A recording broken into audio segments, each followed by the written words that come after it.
మీకు తెలుసా ఒక మనిషి సగటున 25,000 గంటలు కిచెన్‌లోనే గడుపుతారని. మరి కుకింగ్ అంటే కొంతమందికి బోరింగ్, కొంతమందికి అయితే హాబీ. కానీ నేను చెప్పాలంటే నాకైతే ఒక స్ట్రెస్ బస్టర్ లాంటిది. నేను కూడా ఒక కుకింగ్ యాక్టివిటీలో పార్టిసిపేట్ చేశాను. అమెజాన్‌లో జరిగిన ఎంప్లాయీ ఎంగేజ్‌మెంట్ ప్రోగ్రామ్‌లో భాగంగా ఒక ప్రొఫెషనల్ చెఫ్‌లా క్యాప్, యాప్రాన్ ఏసుకొని అయితే మంచి బిల్డప్ ఇస్తూ కుక్ చేశాను. అండ్ చూస్తున్నారు కదా వీడియోలో. బట్ బ్యాక్ స్టోరీ ఏంటంటే ఆల్రెడీ ఐటమ్స్ అన్నీ రెడీగా అరేంజ్ చేసి ఇస్తారు. జస్ట్ నేను మిక్స్ చేసి షేక్ చేస్తే ఓట్స్ రెడీ. అలానే అన్నీ యాడ్ చేసి గ్రైండ్ చేసినట్టయితే హమ్మస్ రెడీ. సో ఇవన్నీ ఎలా ప్రిపేర్ చేశాను, ఏం ప్రిపేర్ చేశాను అనేది ఈ వీడియోలో క్లియర్గా చెప్పబోతున్నాను. అమెజాన్లో ఎంప్లాయీ ఎంగేజ్మెంట్ యాక్టివిటీస్ చాలా ఫన్గా ఉంటుంది. ఏమేంటంటే ఎంప్లాయీ కూడా హెల్దీగా తినాలని, సింపుల్గా ప్రిపేర్ చేసుకోవాలని ఒక అవేర్నెస్ క్రియేట్ చేయడం. మనం ఫాస్ట్ ఫేస్ వరల్డ్లో బిజీ అయిపోయాం. మోస్ట్లీ అవుట్ సైడ్ ఫుడ్కి హ్యాబిట్ అయిపోయాం. అయితే ఈ టైప్ ఆఫ్ యాక్టివిటీస్ వల్ల మనకి హెల్తీ హ్యాబిట్స్ అలవాటు అవుతాయని వీళ్ళ ఉద్దేశం. నేనైతే మిడిల్ ఈస్ట్ నుండి ఫేమస్ అయిన హమ్మస్ విత్ వీట్ బ్రెడ్ తయారు చేశాను. ఫన్ ఫ్యాక్ట్ ఏంటంటే హుమస్ అంటే చిక్ పీస్ అని అర్థం.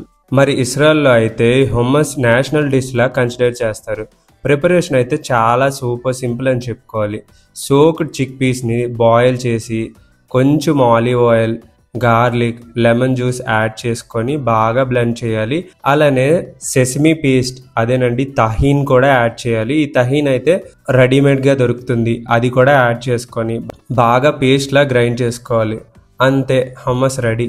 నేనైతే చాలా ఇంపార్టెంట్ ఇంగ్రీడియంట్ మేము యాడ్ చేసింది మర్చిపోయాను. అదే బీట్రూట్ అండి. బీట్రూట్ యాడ్ చేసుకోవడం వల్ల కలర్ యాడ్ అవుతుంది. అలానే బీట్రూట్ వల్ల చాలా హెల్త్ బెనిఫిట్స్. సో అందుకే బీట్రూట్ని యాడ్ చేసుకున్నాం. దానివల్ల మా హమ్మస్ అయితే రెడ్ కలర్లో ఉంది. మీరు ఎప్పుడైనా మిడిల్ ఈస్ట్ నుండి ఫేమస్ అయిన hummus with wheat bread try చేశారా, లేదా మీరు ప్రిపేర్ చేశారా? దీని గురించి ఫస్ట్ టైం వింటున్నారా? అయితే కామెంట్లో మెన్షన్ చేయండి. ఇలాంటి ఎంప్లాయీ ఎంగేజ్మెంట్ యాక్టివిటీస్ మీ ఆఫీస్లో కూడా జరుగుతున్నాయా? జరిగితే మీ ఎక్స్పీరియన్స్ ఎలా ఉందో డెఫినెట్గా కామెంట్ చేయడం మాత్రం మర్చిపోవద్దు. నేనైతే ఈ డిష్ని ఫస్ట్ టైం లండన్లో ట్రై చేశాను. కొంచెం ఎగ్జైట్మెంట్, అలానే కొంచెం వరి దేంతో ప్రిపేర్ చేస్తారో అని. అక్కడ చెఫ్ని అడిగి తెలుసుకున్న తర్వాత నాకు అర్థమైంది ఇదైతే చిక్ పీతో తయారు చేస్తారని.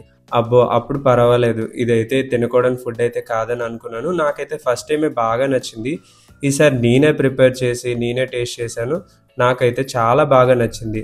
డెఫినెట్గా మీరు కూడా ఒకసారి ఈ డిష్ని ట్రై చేసి మీ ఎక్స్పీరియన్స్ ఎలా ఉందో కామెంట్లో మాత్రం మెన్షన్ చేయడం మాత్రం మర్చిపోవద్దు. ఇదైతే చాలా ఈజీ ప్రాసెస్, పెద్ద వరి అవ్వాల్సిన అవసరం లేదు. నేనైతే ఫుల్ జోష్తో నా నెక్స్ట్ డిష్ ప్రిపేర్ చేయడానికి రెడీ అయ్యాను. అదేదో కాదండి, ఓవర్ నైట్ సోక్డ్ ఓట్స్. ఏంటి, ఓట్స్ కూడా ప్రిపరేషన్ అని అనుకుంటున్నారు కదా? ఇదైతే సూపర్ ఫాస్ట్ రెసిపీ, అలానే హెల్దీ రెసిపీ అని చెప్పుకోవాలి. Overnight soaked oats. నిజానికి ఓట్స్ రెగ్యులర్గా తిన్న వాళ్ళకంటే హార్ట్ డిసీజెస్ ఛాన్సెస్ 20% తగ్గుతాయని చాలా స్టడీస్ ప్రూవ్ చేసాయి. సోక్డ్ ఓట్స్ అంటే ఇంకా మంచిదని చాలామంది నమ్ముతారు. నైటే మిల్క్ని యాడ్ చేసుకొని ఓట్స్ని సోక్ చేసుకొని అందులో dry fruits, dry nuts add చేసుకొని ఫ్రిడ్జ్లో పెట్టుకున్నారనుకోండి ఈ 8 కంటైనర్లో, నెక్స్ట్ డే మార్నింగ్ అయితే మీ సోక్డ్ ఓట్స్ రెడీ. మార్నింగ్ అయితే ఫ్రెష్ ఫ్రూట్స్ని, డ్రై ఫ్రూట్స్ అండ్ డ్రై నట్స్ని కూడా యాడ్ చేసుకొని ఒక పర్ఫెక్ట్ బౌల్ని సర్వ్ చేసుకున్నారనుకోండి మీ హెల్తీ బ్రేక్ఫాస్ట్ సూపర్ సింపుల్గా రెడీ అవుతుంది మార్నింగ్. ఈ యాక్టివిటీలో నేను రియలైజ్ అయిన పాయింట్ ఏంటంటే కుకింగ్ అంటే అంత కష్టం కాదు. ఓన్లీ టైం అంతా ఈ ఐటమ్స్ని అరేంజ్ చేసుకోవడానికే పడుతుంది. నేను నా కొలీగ్స్తో ఈ డిషెస్ని టేస్ట్ చేయడం, ప్రిపేర్ చేయడం చాలా ఫన్నీగా అనిపించింది. అండ్ కొందరు అయితే మంచి కాంప్లిమెంట్స్ కూడా ఇచ్చారు, నేను ప్రిపేర్ చేసిన హమ్మస్ చాలా బాగుందని. నిజానికి క్రెడిట్ అంతా ఆ చెఫ్తే అని చెప్పుకోవాలి. అన్నీ అరేంజ్ చేశారు, మేము జస్ట్ గ్రైండ్ చేసి ఇచ్చేసాం అంతే. హమ్మస్ అనేది ప్రపంచంలో ఓల్డెస్ట్ డిష్ అని చెప్పుకోవాలి. 13th సెంచరీలో ఆల్రెడీ హమ్మస్ రెసిపీ బుక్స్లో ఉందంటే మీరు షాక్ అవ్వాల్సిందే.